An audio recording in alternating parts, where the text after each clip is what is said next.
जय श्री कृष्णा। राधे राधे। जिन बच्चों के विवाह में लगातार देरी बनी हुई है और माता पिता द्वारा सभी प्रकार के प्रयास करने के पश्चात भी विवाह पक्का नहीं हो रहा है, जबकि बच्चे देखने में सुंदर हैं,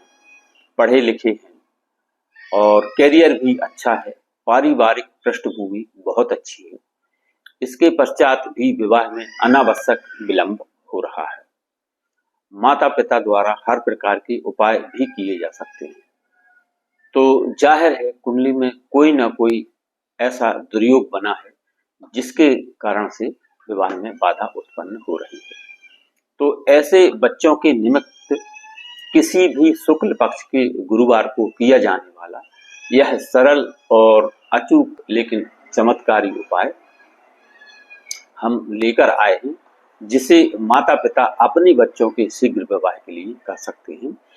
और बच्चे स्वयं भी अपने लिए इस उपाय को कर सकते हैं। इस उपाय को सुबह करना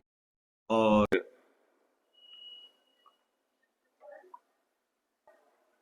किसी भी शुक्ल पक्ष के गुरुवार को आप इसे कर सकते हैं। वैसे इस उपाय को पूर्णिमा एक गुरुवार या फिर शुक्ल पक्ष के गुरुवार को इस उपाय को किया जा सकता है। जैसे अभी 30 तारीख को मौनी अमावस्या आने वाली है, यदि गुरुवार को नहीं कर पाते तो इस मौनी अमावस्या में कर सकते हैं, अथवा ये बसंत पंचमी आने वाली है, 3 फरवरी 2025 को बसंत पंचमी आने वाली है और 29 जनवरी 2025 को मौनी अमावस्या आने वाली है, अथवा अभी सठतिला एकादशी भी आने वाली है 25 जनवरी 2025 को। तो इनमें भी ये हल्दी वाला उपाय है, तो इसे इन तिथियों में भी कर सकते हैं। वैसे आप किसी भी शुक्ल पक्ष के गुरुवार को करें तो बहुत अच्छी बात है, अथवा किसी भी गुरुवार को कर सकते हैं, वह आपके ऊपर है। तो किसी भी शुक्ल पक्ष के गुरुवार को आप सुबह जल्दी उठें और स्नान आदि से निवृत्त होने के पश्चात स्वच्छ और धुली हुई आपको पीले कलर के वस्त्र पहनना है और अपने पूजा घर में पहुंचकर सर्वप्रथम एक शुद्ध देसी घी का आपको दीप प्रज्वलित करना है और सर्वप्रथम भगवान गणपति, भगवान भोलेनाथ और श्री लक्ष्मी नारायण भगवान, श्री हनुमान जी महाराज, अपने इष्ट देवता, कुल देवता और अपने पितृ देवताओं को प्रणाम करें और इस उपाय की सफलता के लिए उनसे आशीर्वाद आपको मांगना है। इतना करने के पश्चात आपको कुछ सामग्री तैयार करनी पड़ेगी। जैसे एक जल का लोटा तैयार करें, उसमें थोड़ा सा कच्चा दूध आपको डाल लेना है, थोड़ी सी मिश्री या चीनी डाल देना है और एक आटे का आपको दीपक तैयार करना है। आटे का दीपक बना लें, शुद्ध देसी घी और लंबी बत्ती ये तैयार करके, और एक आपको मौली धागा लेना है जिसमें लाल और पीले कलर के दोनों धागे मिक्स होते हैं। मौली धागा कलावा जिसे हाथ में रक्षा सूत्र के रूप में बांधा जाता है, यह वाला धागा ले लें आप बच्चे की उम्र के बराबर, यानी जिस लड़का या लड़की के विवाह में देरी चल रही है उसकी उम्र नहीं बल्कि उसकी हाइट के बराबर आपको लेना है, उसकी हाइट के बराबर उसको लेना है। यानी बच्चे की जो भी हाइट है, जिसकी विवाह में देरी चली हुई है, मान लो 5.5 हाइट है या 5.25 है या 5.25 जो भी है, तो उसकी हाइट के बराबर आपको वह धागा ले लेना है। तो ये आपके पास 3 चीजें हो, यानी जिस बेटा या बेटी की उम्र में देरी चल रही है उसकी हाइट के बराबर आपको धागा लेना, चाहे कच्चा सूत ले लें अथवा मौली धागा कलावा ले लें, जो भी सुविधा हो जैसी भी। और यदि सफेद धागा है रील का तो उसे हल्दी पाउडर में मिक्स करके और पीला कर लें, तो जैसी आपके पास सुविधा हो, बस बच्चे की हाइट के बराबर आपको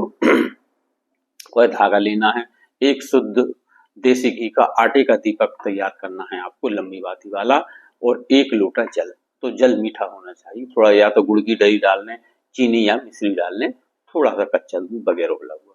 और ये 3 चीजें लेकर के अपने आसपास के किसी भी पीपल के वृक्ष के पास आपको चले जाना है और पीपल के पेड़ के पास पहुंच करके आपको पूर्व और उत्तर की तरफ मुख करके खड़े हो जाना है। तो पीपल के पेड़ के पास पहुंचकर सर्वप्रथम जो आप जल का लोटा लेकर गए थे उसे आप पीपल की जड़ में आपको समर्पित कर देना, जल चढ़ा देना है। ओम नमो भगवते वासुदेवाय बोलते हुए श्री हरि लक्ष्मी नारायण भगवान का ध्यान करते हुए आपको पीपल की जड़ में जल अर्पित कर देना है और जो शुद्ध देसी घी का दीप आप लेकर गए थे वह भी जड़ के पास रख करके आपको प्रज्वलित कर देना है, जला देना है। और इसके पश्चात जो आप मौली धागा, कलावा या कच्चे सूत का जो धागा लेकर गए थे बच्चे की हाइट के बराबर, उस धागा को लेकर आपको पीपल की परिक्रमा आपको करना है और आपका जो सीधा हाथ है, दाहिना हाथ यानी राइट हैंड पीपल की ओर होना चाहिए। जैसे कि हम भगवान की परिक्रमा करते हैं वैसे आपको पीपल की परिक्रमा करना है और जो धागा है उसे आपको पीपल के तने में लपेट देना है और जब धागा पूरा हो जाए तो उसे खोस देना है, यानी कि आपको गांठ नहीं बांधना, जितना भी धागा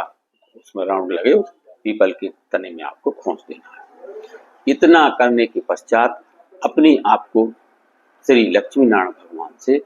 भगवान भोले बाबा से आपको अपनी कामना कहना है और बच्चों के शीघ्र विवाह की आपको प्रार्थना करना है और यदि बच्चे स्वयं कर रहे हैं तो स्वयं के विवाह की उनको प्रार्थना करना है कि हे लक्ष्मी नारायण भगवान, हे भोले बाबा, यदि कोई विवाह में बंधन बना हुआ है, शादी बंधन बना हुआ है तो वह तुरंत खुल जाए, कोई ग्रहण दोष लगा हुआ है तो वो तुरंत खुल जाए, उसका निवारण हो जाए और कोई मंगल अथवा शनि दोष बना हुआ है तो उन सभी का निवारण हो जाए। यदि कोई पितृदोष, नजर दोष या फिर राहु दोष बना हुआ है तो उन सभी का निवारण हो करके और जल्द से जल्द विवाह के योग बन जाए, ऐसी आपको प्रार्थना करना है। और यदि कोई अन्य ग्रह बाधा दोष ऐसा बना हुआ है जिसे कि हम नहीं जानते तो उन सभी का निवारण हो जाए और शीघ्र अतिशीघ्र विवाह के योग बन जाए, ऐसी आपको प्रार्थना करना है। और बच्चे स्वयं भी कर रहे हैं तो उन्हें स्वयं के विवाह के लिए श्री हरि लक्ष्मी नारायण भगवान से प्रार्थना करना है। इतना करने के पश्चात आपको पीपल की परिक्रमा करना है और अपने घर को आ जाना है। साथियों, ऐसा आपको कम से कम 3 अथवा 5 गुरुवार आपको करना है लगातार। बीच में कोई गैप आ जाए तो उसकी गिनती आप छोड़ दें, आगे बढ़ जाएं। ऐसा 3 से 5 गुरुवार, किसी भी शुक्ल पक्ष के गुरुवार को आप इस उपाय को कर सकते हैं और शुक्ल पक्ष के गुरुवार आने में समय है तो किसी भी गुरुवार से आप जैसी आपको सुविधा पड़े वैसे आप इस उपाय को कर सकते हैं। तो इतना करने से शादी में बनी हुई बड़े से बड़े विवाह बंधन दोष, बड़े से बड़े मंगल अथवा शनि दोष का निवारण होगा, बड़े से बड़े राहु दोष या केतु दोष या जो भी कुंडली में ग्रह या बंधन बने हैं सारे समाप्त होंगे और शीघ्र अतिशीघ्र विवाह के योग बनेंगे। आने वाले शुभ मुहूर्त में कोई अच्छा सा रिश्ता आएगा, शादी फिक्स होगी और शादी होकर रहेगी। तो जय श्री कृष्णा, राधे राधे। वीडियो पसंद आए तो लाइक और शेयर करें और नए हैं तो सब्सक्राइब करें। अपने दोस्तों और रिश्तेदारों को भी वीडियो भिजवाएं और ज्योतिष, वास्तु या विवाह से संबंधित कोई प्रश्न हो कमेंट में जरूर लिखें। धन्यवाद।